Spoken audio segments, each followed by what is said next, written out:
তো ক্লাস 9 এর পরমাণুর গঠন চ্যাপ্টার আজকে আমরা আলোচনা করব। 9 ক্লাসের পরমাণুর গঠন চ্যাপ্টার। তো দেখে নিচ্ছি পরমাণুর গঠন চ্যাপ্টার। পরমাণুর গঠন চ্যাপ্টার, এই পরমাণুর গঠন চ্যাপ্টার আমরা এখানে প্রথমে যেটা পড়বো সেটা হচ্ছে ইলেকট্রনের আবিষ্কার, প্রোটনের আবিষ্কার, নিউট্রনের আবিষ্কার কিভাবে হয়েছে। হ্যাঁ, আগেকার দিনে বিজ্ঞানীদের ধারণা ছিল যে পরমাণু হচ্ছে পদার্থের সব থেকে ক্ষুদ্রতম কণা বা ছোট কণা, এর থেকে ছোট কণা নেই। ঠিক আছে, প্রথম পরমাণুর কথা যে বলেছিল তার নাম হচ্ছে বিজ্ঞানীরা সে ছিল দার্শনিক কনাদ। তাহলে পরমাণুর কথা প্রথম কে বলেছিল? কনাদ। ঠিক আছে, কনাদ প্রথম পরমাণুর কথা বলেছিল। পরবর্তীকালে আরো অনেকজন বিজ্ঞানী এসে এর উপর কাজ করলো যে পদার্থের সব থেকে ক্ষুদ্রতম কণা হচ্ছে কি? পরমাণু। এর ফলে কি বলো? জন ডাল্টন এসে তার একটা মতবাদ দিল, পরমাণুর উপর একটা মতবাদ দিল যেটাকে বলা হয় ডাল্টনের পরমাণুবাদ। হ্যাঁ, ডাল্টনের পরমাণুবাদে বলা ছিল যে পরমাণুই হচ্ছে পদার্থের ক্ষুদ্রতম কণা। পরমাণু পদার্থের ক্ষুদ্রতম কণা। ঠিক আছে, পরমাণু হচ্ছে অবিভাজ্য। ডাল্টনের পরমাণুবাদ অনুযায়ী পরমাণু কি? অবিভাজ্য মানে ভাজ্য মানে হচ্ছে বিভাজন করা যায় না, মানে পরমাণুর শেষ কণা তাকে ভাগ করা যায় না। ঠিক আছে, এবং নিরেট মানে কি? নিরেট মানে হচ্ছে ভিতরে পুরো প্যাক হয়ে আছে। প্যাক মানে ফাঁপা নয়, যেমন সাইকেলের বল ভিতরে ফাঁপা থাকে না, ওই রকম না। যেমন লোহার বল গুলো হয় না, ওই রকম, ওটাকে নিরেট বলে। কি বলে? নিরেট। তো পরমাণু হচ্ছে অবিভাজ্য, নিরেট। ঠিক আছে, 3 নম্বর বললো কে? যে একই মূল্যের পরমাণুর ভর ধর্ম অভিন্ন। একই মূল্যের পরমাণুর ভর ও ধর্ম হচ্ছে অভিন্ন। অভিন্ন মানে কি? অভিন্ন মানে ভিন্ন নয়, একই। হ্যাঁ, আর বিভিন্ন মূল্যের পরমাণুর ভর ধর্ম কি হবে? বিভিন্ন মূল্যের ঠিক আছে, মূল্যের পরমাণুর বিভিন্ন মূল্যের পরমাণুর ভর ও ধর্ম বিভিন্ন। ঠিক আছে, এইটা ছিল রাদারফোর্ডের পরমাণু মডেল। বা রাদারফোর্ডের মতবাদ। ঠিক আছে, এবার আর একটা বললো, কি ছিল নামটা? ডাল্টন। না, ডাল্টন বলছে যে পরমাণুগুলো যখন রাসায়নিক বিক্রিয়া অংশগ্রহণ করছে না, তখন পূর্ণ সংখ্যায় সরল অনুপাতে যুক্ত হয় যোগ্য গঠন করে। হ্যাঁ, রাসায়নিক বিক্রিয়ার সময় ঠিক আছে, রাসায়নিক বিক্রিয়ার সময় পূর্ণ সংখ্যায় সরল অনুপাতে যুক্ত হয় যোগ্য গঠন করে। সরল অনুপাতে যুক্ত হয়। ঠিক আছে, যুক্ত হয় কি করে? যোগ্য গঠন, সরল অনুপাতে যুক্ত হয় যোগ্য গঠন করে। ঠিক আছে, যেমন এই যে নাইট্রোজেন প্লাস হাইড্রোজেন বিক্রিয়া করে অ্যামোনিয়া উৎপন্ন করে, 2 অণু অ্যামোনিয়া। এখানে হাইড্রোজেন আছে 6টা, হাইড্রোজেন এখানে তাহলে 6টা হবে। তাহলে এখানে নাইট্রোজেনের পরমাণু কয়টা? 2টা। এখানে হাইড্রোজেনের পরমাণু কয়টা? 3 দুগুণা 6টা। তো এই 2টা আর 6টা পূর্ণ সংখ্যায় সরল অনুপাতে যুক্ত হয় কি করে? যোগ্য গঠন করে। কখনো ভগ্নাংশ বা দশমিক সংখ্যায় যুক্ত হয় না। ঠিক আছে, তো এগুলো বেশিরভাগই ফ্লপ হয়ে গেছে। ফ্লপ মানে কি? পরবর্তীকালে এগুলো সব ভুল প্রমাণিত হয়েছে। হ্যাঁ, এগুলো সব ভুল হয়ে গেছে। ঠিক আছে, পরবর্তীকালে বিভিন্ন বৈজ্ঞানিকরা এসে এর উপর রিসার্চ করে দেখলো ডাল্টনের বেশিরভাগই পরমাণুবাদটা ভুল আছে। হ্যাঁ, এখনকার দিনে আমরা এগুলোকে সব ভুল জানবো। ঠিক আছে, তো এরপরে কি হলো? বিভিন্ন বৈজ্ঞানিকরা এসে বিভিন্ন রকম ভাবে রিসার্চ গবেষণা করে দেখতে পেল যে পরমাণু পদার্থের ক্ষুদ্রতম কণা নয়। পরমাণু পদার্থের ক্ষুদ্রতম কণা। পরমাণুকেও ভাঙা যায়, পরমাণুকেও ভেঙে যায়, পরমাণুকে ভেঙে আরো ছোট ছোট কণা পাওয়া যায় পরমাণুর ভিতরে। দেখা গেছে পরমাণু থেকে মোটামুটি 35 রকমের কণা পাওয়া যায়, 35 রকমের। তার মধ্যে স্থায়ী কণা হচ্ছে মাত্র 3টি। কয়টি? 3টি। সেই স্থায়ী কণাটা হলো পরমাণুর মধ্যে যে স্থায়ী কণা, স্থায়ী কণাটা হচ্ছে যে কণার অস্তিত্ব আছে পরমাণুর মধ্যে। হ্যাঁ, যেমন হচ্ছে electron, electron, proton, electron, proton আর নিউট্রন। ঠিক আছে, ইলেকট্রন, প্রোটন আর নিউট্রন, এই হচ্ছে 3টা স্থায়ী কণা যেটা পরমাণুর মধ্যে আছে। এগুলো আবিষ্কার হলো এক এক করে। ঠিক আছে, তো পরমাণুর মধ্যে কয়টা কণা আছে? 3টা কণা আছে, ইলেকট্রন, প্রোটন আর নিউট্রন। আমরা দেখবো ইলেকট্রন কি করে আবিষ্কার হলো, ইলেকট্রনের আবিষ্কারটা দেখবো। ঠিক আছে, তো ইলেকট্রন আবিষ্কার যদি দেখবো, তো বিজ্ঞানী উইলিয়াম ক্রুক্স, উইলিয়াম ক্রুক্স, ক্রুক্স, ঠিক আছে, উইলিয়াম ক্রুক্স নামে একজন সায়েন্টিস্ট। ঠিক আছে, উইলিয়াম ক্রুক্স কি করলো, একটা তড়িৎ-মক্ষণ নল নিল। কি নিল? তড়িৎ-মক্ষণ নল।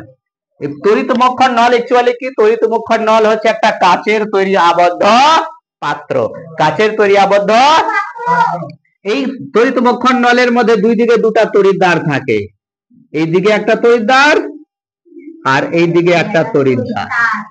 ঠিক আছে, তড়িৎদ্বার কি, তড়িৎদ্বার হচ্ছে একটা ধাতুর তৈরি পাত, সে লোহা, নিকেল, জিঙ্ক যেটা থাকো। হ্যাঁ, এই দুটো তড়িৎদ্বার একটা ব্যাটারির ধনাত্মক মেরুর সঙ্গে যুক্ত থাকে, একটা ব্যাটারির ঋণাত্মক মেরুর সঙ্গে যুক্ত থাকে। হ্যাঁ, প্লাস আর মাইনাস। তো প্লাসের সঙ্গে যেটা যুক্ত থাকে সেই তড়িৎদ্বারকে বলা হয় ক্যাথোড। কি বলা হয়? না, প্লাসের সঙ্গে যেটা যুক্ত থাকে তাকে বলা হয় অ্যানোড। কি বলা হয়? অ্যানোড।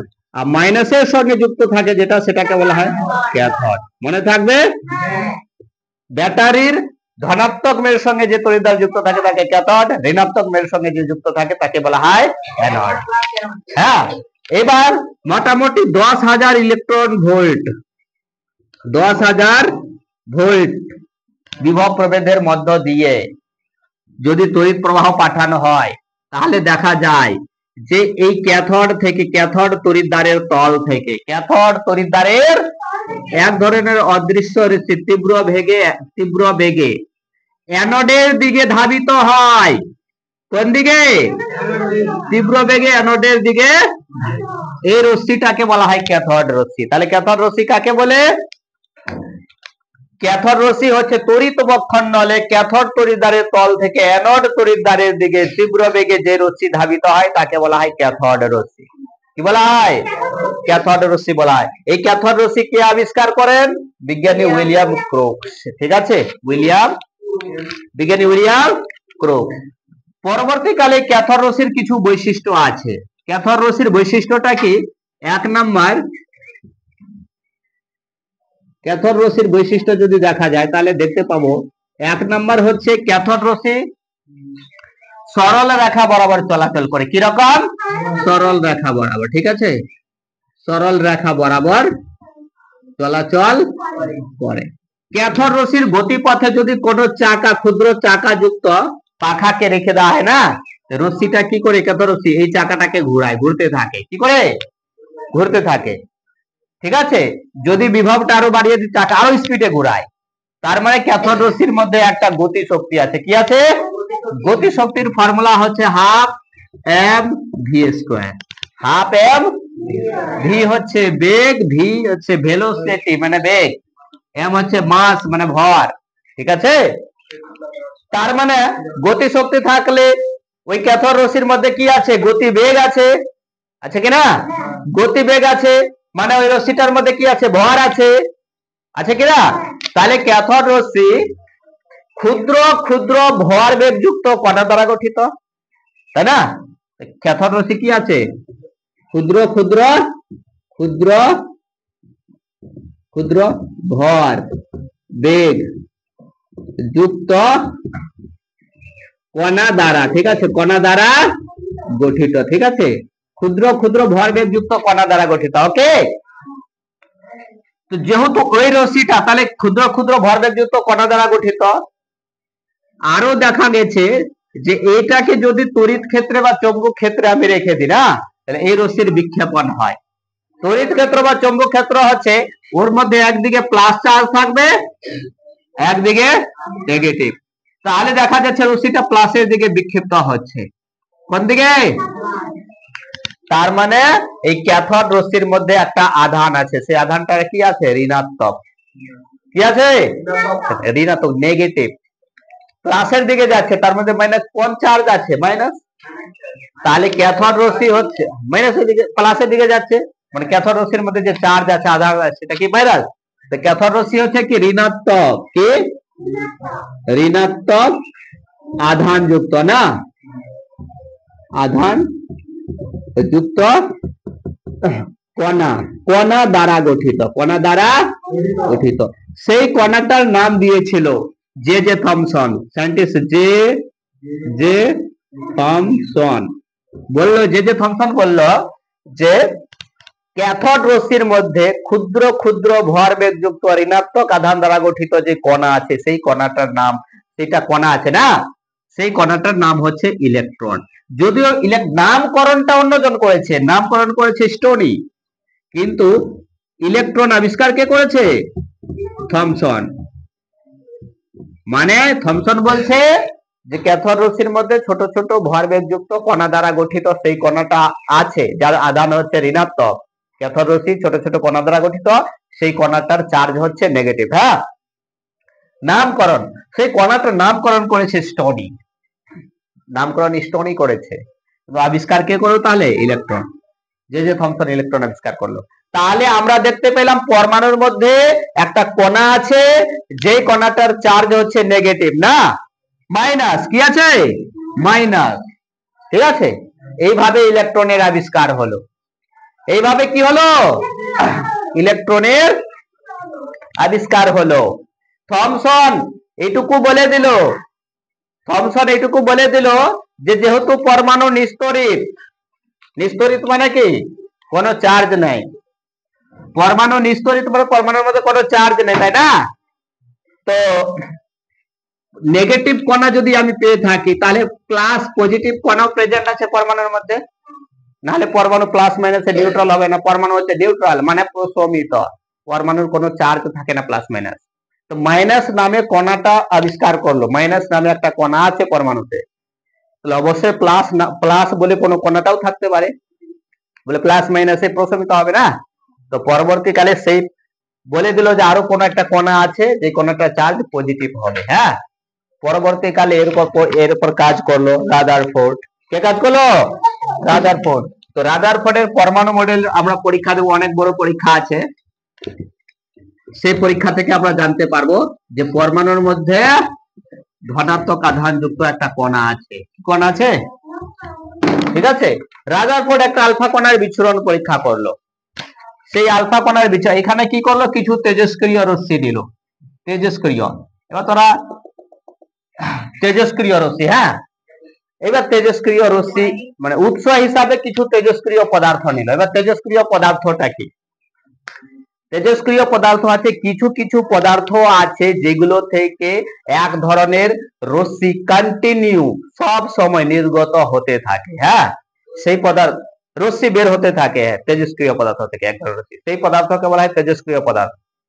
হ্যাঁ, তেজস্ক্রিয় পদার্থ, তেজস্ক্রিয় মৌল বা পদার্থ। তেজস্ক্রিয় মৌল বা পদার্থের উদাহরণ হতে পারে ইউরেনিয়াম, রেডিয়াম, ঠিক আছে, এরকম মনে করেছে পোলোনিয়াম। হ্যাঁ, তো তেজস্ক্রিয় পদার্থ থেকে আমরা যে ওই যে এক্স রে করে না ছবি টবি, পেটের যে ছবি করে এক্স রে, ওখানে তেজস্ক্রিয় ওগুলোকে কন্ট্রোল করে রশ্মি বের করে, রশ্মিটা কি করে পেট আমাদেরকে ভিতর দিয়ে চলে যায় না, পুরো ছবিটা বার করে নেয় ভিতরের রশ্মিটা, বুঝতে পারলে? তো তেজস্ক্রিয়, এগুলো সব তেজস্ক্রিয় পদার্থ নিয়ে কাজ করে। তেজস্ক্রিয় পদার্থ থেকে একটা রশ্মি বের হয়, এটাকে বলা হয় তেজস্ক্রিয় রশ্মি। হ্যাঁ, এই তেজস্ক্রিয়তা, তেজস্ক্রিয়তা জিনিসটা কে আবিষ্কার করেছিল? বেকারেল। তেজস্ক্রিয়তা কে আবিষ্কার করছে? Becquerel, Henry Becquerel. Becquerel, Becquerel ঠিক আছে, হেনরি বেকারেল তেজস্ক্রিয়তা আবিষ্কার করেন। ঠিক আছে, হেনরি বেকারেল না একটা দেখলো ঘরটা, একটা লবণ, একটা পদার্থ নিয়ে আসলো, ঠিক আছে, লবণ, সেটাকে রেখে দিল একটা কাগজে মুড়ে, একটা নিচে রেখে দিল ইসের উপরে, প্লেনের উপর না, কিছুদিন কয়েকদিন পর দেখছে যখন পুরো ছাপ পড়ে গেছে ওই ইটের, ওই পদার্থের ছাপ নিচে পড়ে গেছে, তখন বুঝতে পারলো যে ওই পদার্থ থেকে কোনো একটা রশ্মি বের হয়েছে, হ্যাঁ, যে রশ্মিটার ছাপ পড়েছে। এভাবে পরবর্তীকালে ওই তেজস্ক্রিয় পদার্থ আবিষ্কার হয়। ঠিক আছে, তো তেজস্ক্রিয় পদার্থ থেকে এক ধরনের রশ্মি অবিরাম নির্গত, স্বতঃস্ফূর্ত, স্বতঃস্ফূর্ত মানে নিজে নিজে নির্গত হতে থাকে, যাকে উষ্ণতা, চাপ, তাপ, আলো এগুলো কোনো কিছু দ্বারা প্রভাবিত করা যায় না, তাকে বলা হয় তেজস্ক্রিয়তা। বুঝা গেল? তাকে বলা হয় তেজস্ক্রিয়তা। হেনরি বেকারেল তেজস্ক্রিয়তা আবিষ্কার করেন। তেজস্ক্রিয় পদার্থ থেকে 3 রকমের কণা বা রশ্মি নির্গত হয়। কত রকমের? 3 রকমের। সেই রশ্মিটা হচ্ছে তেজস্ক্রিয় পদার্থ থেকে, তেজস্ক্রিয় মৌল বা পদার্থ থেকে 3 ধরনের রশ্মি বের হয়। একটা হচ্ছে আলফা, আলফা চিহ্ন এটা, হ্যাঁ, একটা হচ্ছে বিটা, আর একটা হচ্ছে গামা। ঠিক আছে, এবার আলফার আধান হচ্ছে পজিটিভ, আলফার আধান কে পজিটিভ, আলফা রশ্মির আধান, আলফা হচ্ছে তেজস্ক্রিয় রশ্মি, তার আধান হচ্ছে কি পজিটিভ, বিটা হচ্ছে তেজস্ক্রিয় রশ্মি, তার আধান হচ্ছে নেগেটিভ, আর গামা রশ্মির কোনো আধান না, আধান কি শূন্য, আধান কে। তো রাদারফোর্ড কি করলো, তেজস্ক্রিয় পদার্থ আলফা রশ্মি, আলফা কণার বিচ্ছুরণ পরীক্ষা, মানে এখানে আলফা রশ্মির উৎস নিল, এখান থেকে এই তেজস্ক্রিয় পদার্থ থেকে কিছু আলফা রশ্মি বের হবে। আলফার ভর কি, আলফার চার্জ কি পজিটিভ, চার্জ কি পজিটিভ, তাহলে এটা দিয়ে কি হবে, ঘটনাটা দেখালো। তো এখানে কি করলো রাদারফোর্ড, এই তেজস্ক্রিয় পদার্থ থেকে এক ধরনের রশ্মি বের হচ্ছে কেনা, এখানে একটা লেড মানে সিসার প্লেট রেখে দিল, সিসার প্লেট রেখে দিল, এই প্লেট থেকে কি করবে, যাবে কিনা, প্লেট থেকে যাবে। এইভাবে কেন রাখলো, যাতে এটা সিসার লেড পিবির, হ্যাঁ, ওর মধ্যে ছিদ্র করে দিল, যাতে ওই দিক দিয়ে সোজা ভাবে রশ্মিটা যাবে, এইদিকে ওইদিকে এলোমেলো ভাবে বেঁকে বেঁকে না যায়। হ্যাঁ, এখানে কি করলো, একটা সোনার পাত রেখে দিল। কিসের পাত? সোনার পাত, গোল্ড। এইউ গোল্ড কেন রাখলো, কারণ গোল্ড হচ্ছে এমন একটা পদার্থ, সোনা, যার নমনীয়তা অনেক বেশি। নমনীয়তা মানে ওটাকে পিটায় পিটায় করে পাতলা করা যায়, অনেক বেশি, কাগজের মতন পাতলা করে দেওয়া যায়। হ্যাঁ, ওই জন্য এটাকে পিটায় করে করে করে মোটামুটি পাতলা করে দিল 0.004 মিলিমিটার। ঠিক আছে, অ্যাকচুয়ালি ধাতব পদার্থের মধ্যে যে ধাতু কঠিন আছে, ওর মধ্যে পরমাণুগুলো কিভাবে থাকে, ঠাসাঠাসি, এই একটা পরমাণু, এটা এটা এটা পরমাণু পরপর ঠাসাঠাসি থাকে, বুঝলে, তারপর ওটা এরকম করে ঠাসাঠাসি করে থাকে কিনা, এরকম করে, এইটা হচ্ছে কঠিন পদার্থের পরমাণুগুলো একটার পর একটা এরকম করে ঠাসাঠাসি থাকে। এবার আমি যদি এটাকে পিটাই করে এটাকে সরাই দিলাম, পরমাণু এই লেয়ার থেকে পাতলা হয়ে গেল, এখান থেকে এইটাকে সরাই দিলাম, আরো পাতলা হয়ে গেল, এরকম পাতলা করতে করতে একটা লেয়ার অব্দি যদি এনে দিতে পারি, কত কাগজের মতন পাতলা হয়ে যাবে না, বুঝতে পারলি। তো এই সোনার মধ্যে বৈশিষ্ট্য আছে, ওই জন্য সোনাকে নিল পরীক্ষার জন্য। ঠিক আছে, তো এখানে মনে করে একটা এরকম একটা মনে করে পাতলা করে দিলে এমন একটা লেয়ার আছে, আর এইদিকে কি করলো, একটা বৃত্তাকার পর্দা লাগিয়ে দিল, বৃত্তাকার পর্দা। কিসের পর্দা? আলোক সংবেদনশীল পদার্থ, ফ্লুরিসেন্ট মেটালের পর্দা। হ্যাঁ, সে ফ্লুরিসেন্ট মেটাল হচ্ছে কি, জিঙ্ক সালফাইড হতে পারে, আরো অনেকগুলো আছে। হ্যাঁ, বুঝতে পারলে। তো কি হলো, রশ্মিগুলো দেখা যায় বেশিরভাগ ভেদ করে এখানে যায়, এখানে বেশি রশ্মিগুলো ভেদ করে চলে যাচ্ছে, এখানে ভেদ করে চলে যাচ্ছে, এখানে আলোক বিন্দু জ্বলে উঠছে, এইগুলো আলোক বিন্দু জ্বলে উঠছে। তার মানে বুঝতে পারো এইগুলো জায়গাতে যদি আলোক বিন্দু সৃষ্টি হচ্ছে কেন, এই আলোক সংবেদনশীল পদার্থ যেটা আছে ফ্লুরিসেন্ট মেটাল, এগুলো মেটাল মানে এগুলো পদার্থকে কোন রশ্মি বা কোন কণা দিয়ে যদি আঘাত করা হয়, তাহলে সেখানে একটা আলোক বিন্দু জ্বলে উঠবে, যেটাকে বলে প্রতিপ্রভা। কি বলে? প্রতিপ্রভা সৃষ্টি করছে। হ্যাঁ, তাহলে দেখা যাচ্ছে যে এখানে আলোক বিন্দু জ্বলে উঠছে, মানে প্রতিপ্রভা সৃষ্টি করছে। তো রশ্মি আসলো কোথায় থেকে? পরমাণুর পাতটাকে, সোনার পাতকে ভেদ করে চলে গেছে, সোনার পাতকে ভেদ করে চলেছে। এইটা পর্যবেক্ষণ করলো, এটাকে দেখলো যে একটা পরমাণুকে নিয়ে পর্যবেক্ষণ করে রাদারফোর্ড দেখলো যে রশ্মিগুলো যখন আলফা রশ্মি যাচ্ছে না, বেশিরভাগ রশ্মি যাওয়ার সময় এপার থেকে এপার সোজা চলে গেছে, সোজা এপার থেকে এপার পাস আউট হয়ে গেছে। হ্যাঁ, বুঝতে পারলি? কিছু রশ্মি যাওয়ার সময় এরকম করে একটু কোণ করে বেঁকে গেছে, এরকম করে যাওয়ার সময় একটু কোণ করে বেঁকে গেছে, ঠিক আছে। খুব অল্প সংখ্যক রশ্মি, 20,000-এর মধ্যে, এই যে 20,000-এর মধ্যে মাত্র একটা, হ্যাঁ, একটি রশ্মি যে পথ দিয়ে গেছে ব্যাক করে আবার সেই পথ দিয়ে ফিরে চলে আসছে। এটা ছিল রাদারফোর্ডের পরমাণু মডেলের পর্যবেক্ষণ। হ্যাঁ, 20,000-এর মধ্যে একটা, এত কম সংখ্যক রশ্মি যে পথ দিয়ে গেছে ব্যাক করে আবার সেই পথে ফিরে চলে এসেছে, ঠিক আছে। তো এইটা থেকে রাদারফোর্ড বুঝতে পারলো যে পরমাণু কিন্তু অবিভাজ্য নয়, পরমাণু পরমাণু বলছে পরমাণু কিন্তু নিরেট নয়, পরমাণু হচ্ছে নিরেট মানে বন্ধ নয়, প্যাকেট নয়, পরমাণু হচ্ছে ফাঁপা, মানে পরমাণুর বেশিরভাগ জায়গায় হচ্ছে ফাঁপা, কোনো কিছুই নাই। হ্যাঁ, বলি সব রশ্মিগুলো এই পার থেকে ওই পার চলে গেছে, বুঝা গেল। কিছু রশ্মি যাওয়ার পথে একটা কোণ করে বেঁকে গেছে, তার মানে পরমাণুর যে ভর আছে না, ভর মানে পরমাণুর কিছু যাওয়ার সময় আলফা রশ্মি যাচ্ছে কোণ করে যে বেঁকে গেছে, তার মানে পরমাণুর মাঝখানে বা কেন্দ্রে বা পরমাণুর কোনো একটা ছোট্ট জায়গায় প্লাস বলে কোনো চার্জ কেন্দ্রীভূত আছে, মানে পজিটিভ চার্জ ওখানে আছে, যার ফলে আমি যেটা পাঠাচ্ছি, কাকে পাঠাচ্ছি? আলফা রশ্মিকে। আলফা রশ্মির চার্জ কি? প্লাস না, তো প্লাস কে পাঠাচ্ছি, এখানে কোনো প্লাস বসে আছে, প্লাস প্লাসকে বিকর্ষণ করছে, বেঁকে চলে যাচ্ছে, দূরে সরে চলে যাচ্ছে, বুঝতে পারলে? এটা সিদ্ধান্ত করতে পারলো রাদারফোর্ড যে পরমাণুর মধ্যে খুব ছোট্ট জায়গায় কোনো একটা পজিটিভ মানে ধনাত্মক আধান আছে বসে।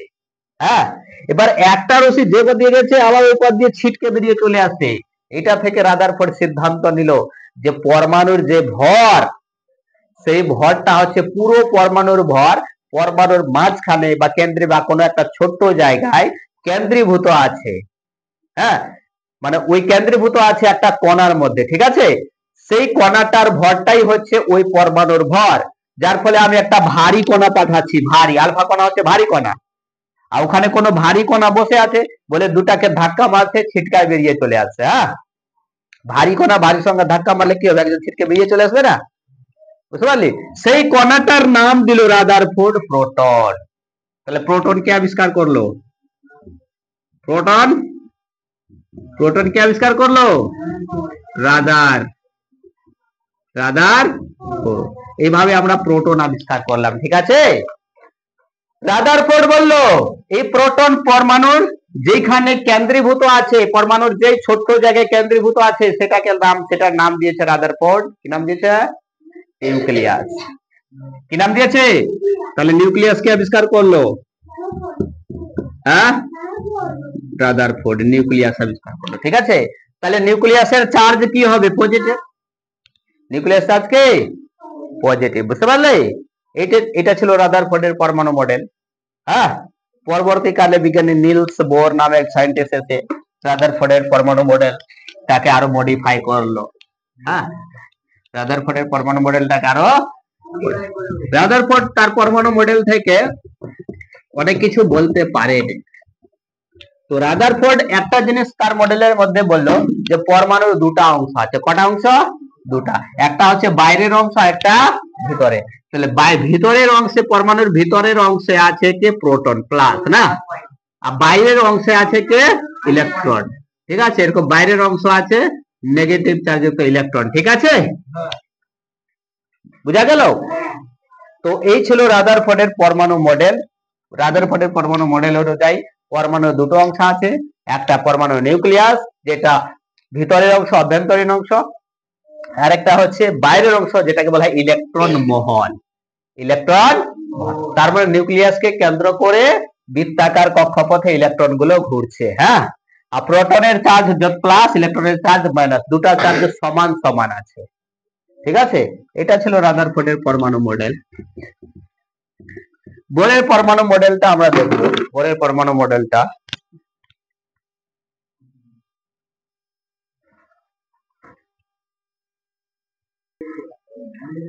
তাহলে আমরা এবার আইসোটোপ, আইসোবার আর আইসোটোন কাকে বলে পরীক্ষায় কিন্তু খুব আসে, ঠিক আছে। আমরা আগে এক্সাম্পলটা নিয়ে নিব, তারপরে সংজ্ঞাটা বলবো। তো আইসোটোপ, একটা কার্বনের আইসোটোপ নিচ্ছি। হ্যাঁ,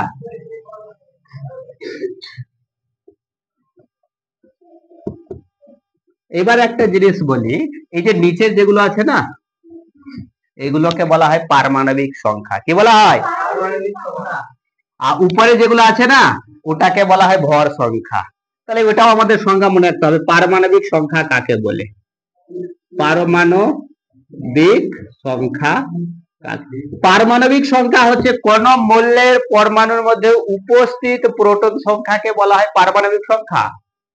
কোন মৌলের পরমাণুর মধ্যে যতগুলো প্রোটন থাকে, হ্যাঁ, তাকে বলা হয় পারমাণবিক সংখ্যা। ঠিক আছে? পারমাণবিক সংখ্যাকে যে নিচে লেখা হয়, এটা প্রোটন সংখ্যা। আবার ভর সংখ্যা, ভর সংখ্যা কাকে বলে? ভর সংখ্যা হচ্ছে কোন মৌলের পরমাণুর নিউক্লিয়াসে উপস্থিত, কোন মৌলের পরমাণুর নিউক্লিয়াসে উপস্থিত প্রোটন সংখ্যা প্লাস নিউট্রন সংখ্যা। প্রোটন সংখ্যা প্লাস নিউট্রন সংখ্যা। ঠিক আছে? পারমাণবিক সংখ্যা হচ্ছে কি? শুধু প্রোটন সংখ্যা, শুধু প্রোটন সংখ্যা। বুঝা গেল? শুধু প্রোটন সংখ্যা। এবার কোন পরমাণুর মধ্যে যতগুলো প্রোটন থাকে না, ততগুলো ইলেকট্রন থাকে। প্রোটন আর ইলেকট্রনের সংখ্যা সমান সমান থাকে। পরমাণুর মধ্যে ইলেকট্রন আর প্রোটনের সংখ্যা সমান সমান থাকে। মনে থাকবে? মনে থাকবে? তো এইবার যদি আমি বলি এর মধ্যে কয়টা প্রোটন, কয়টা ইলেকট্রন, কয়টা নিউট্রন আছে, তাহলে প্রোটন প্লাস নিউট্রন মানে ভর আছে কত? 12। প্রোটন আছে কত? 6। ইলেকট্রন আছে কত? 6। আর নিউট্রন আছে কত? এটা বের করতে দেয় পরীক্ষায়। হ্যাঁ, নিউটন কত আছে? তাহলে 12 মাইনাস 6 কত হবে? 6, তাই না? যদি আমি বলি এটার মধ্যে কতগুলো প্রোটন, কতগুলো নিউট্রন, কতগুলো ইলেকট্রন আছে, তাহলে প্রোটন কত আছে ওটাতে? 6। ইলেকট্রন কত আছে? 6। নিউট্রন কত আছে? 6 আছে। 13 মাইনাস 6 7। 13 মাইনাস, এই যে ভর সংখ্যা থেকে বাদ দিতে হবে প্রোটন সংখ্যা, তাহলে নিউট্রন সংখ্যা পাবো। আর প্রোটন যতগুলো, ইলেকট্রন ততগুলোই থাকে। চলে আসি আমি আইসোটোপের কাকে বলে, আইসোটোপে। হ্যাঁ, তো আমি এই আইসোটোপ দেখতে পাচ্ছি, এটা কার্বনের আইসোটোপ। কার আইসোটোপ? তাহলে কার্বনের আইসোটোপের মধ্যে যদি আমি দেখি, এই যে কার্বনের আইসোটোপের মধ্যে এখানে আমি কি দেখতে পাচ্ছি? কি দেখতে পাচ্ছি? এখানে আমি দেখতে পাচ্ছি পারমাণবিক সংখ্যা সমান, কিন্তু ভর সংখ্যা আলাদা। ঠিক আছে? নিউট্রন সংখ্যা আলাদা হওয়ার জন্য, প্রত্যেকের মধ্যে নিউট্রন সংখ্যা আলাদা হওয়ার জন্য ভর সংখ্যা আলাদা। তাহলে যে সব মূল্যের একই পারমাণবিক সংখ্যা বা পারমাণবিক সংখ্যা একই, কিন্তু নিউট্রন সংখ্যা ভিন্ন হওয়ার জন্য ভর সংখ্যা আলাদা, তাদেরকে বলা হয় পরস্পরের আইসোটোপ বা এই আইসোটোপ বা সমস্থানিক। মনে থাকবে? আইসোটোপ কাকে বলে? পারমাণবিক সংখ্যা একই কিন্তু ভর সংখ্যা আলাদা, তাকে বলা হয় আইসোটোপ। উদাহরণ, এইটা হলো একটা কার্বনের আইসোটোপ। হাইড্রোজেনের 3টা আইসোটোপ আছে, 1 1 1 2 1 3। ঠিক আছে? ক্লোরিনের 2টা আইসোটোপ আছে, ক্লোরিনের 17 35 17 37। মনে থাকবে? অক্সিজেনেরও আছে 3টা আইসোটোপ। অক্সিজেন 6 16 6 17 6 18। মনে থাকবে? এগুলো সব আইসোটোপ। এটা অক্সিজেনের আইসোটোপ, এটা ক্লোরিনের আইসোটোপ, হাইড্রোজেনের আইসোটোপ, এটা কার্বনের আইসোটোপ। হ্যাঁ, উদাহরণ এগুলো দেওয়া যাবে, বই আছে অনেকগুলো উদাহরণ। কমপ্লিট? আইসোটোপ আমরা বুঝতে পারলাম। এবার আমরা বুঝবো কি? আইসোবার। কি বুঝবো? আইসোবার কাকে বলে। আগে উদাহরণটা নিয়ে নিচ্ছি আইসোবারের। নিলাম এখানে পটাশিয়াম নিয়ে নিচ্ছি 19 40, ক্যালসিয়াম নিয়ে নিচ্ছি আমি 20 40। এখানে কি দেখতে পাচ্ছি? তাহলে আমি কি দেখতে পাচ্ছি? এখানে ভর সংখ্যা একই কিন্তু পারমাণবিক সংখ্যা আলাদা। যেসব মৌলের ভর সংখ্যা একই কিন্তু পারমাণবিক সংখ্যা আলাদা, তাদেরকে পরস্পরের আইসোবার বলা হয়। মনে থাকবে? এটা আইসোবারের উদাহরণ। হ্যাঁ, আরো বই অনেকগুলো উদাহরণ আছে। এবার চলে যাচ্ছি আমি কি আইসোটন। কোথায় যাব? তো আইসোটন কাকে বলে? আইসোটন হচ্ছে যাদের নিউট্রন সংখ্যা সমান, যেসব মৌলের নিউট্রন সংখ্যা সমান কিন্তু পারমাণবিক সংখ্যা ভর সংখ্যা আলাদা হলেও নিউট্রন সংখ্যা সমান, তাকে বলা হয় আইসোটন। আইসোটনের একটা উদাহরণ নিয়ে নিচ্ছি আমি, উদাহরণ নেব, আইসোটনের উদাহরণ নিয়ে নিচ্ছি আমি। তো এখানে অনেকগুলো উদাহরণ আছে, একটা নিয়ে উদাহরণ, হ্যাঁ, সিলিকন। ঠিক আছে, তো সিলিকন হচ্ছে 14 আর 30। আর একটা নিচ্ছি আমি ফসফরাস 15 আর 31। হ্যাঁ, 15 আর এখানে কি দেখতে পাচ্ছি? এখানে পারমাণবিক সংখ্যা আলাদা, ভর সংখ্যা আলাদা। নিউটন সংখ্যা যদি এটা বের করি কত পাবো? 30 মাইনাস 14 কত হবে? কত হবে? 16। এখানে নিউটন সংখ্যা কত হবে? 31 মাইনাস 15 কত হবে? 16। তো নিউটন সংখ্যা একই না? যাদের নিউটন সংখ্যা সমান কিন্তু পারমাণবিক সংখ্যা আলাদা আর ভর সংখ্যা আলাদা, তাকে পরস্পরের আইসোটোন বলা হয়। ঠিক আছে, অবধি থাকলো আজকে।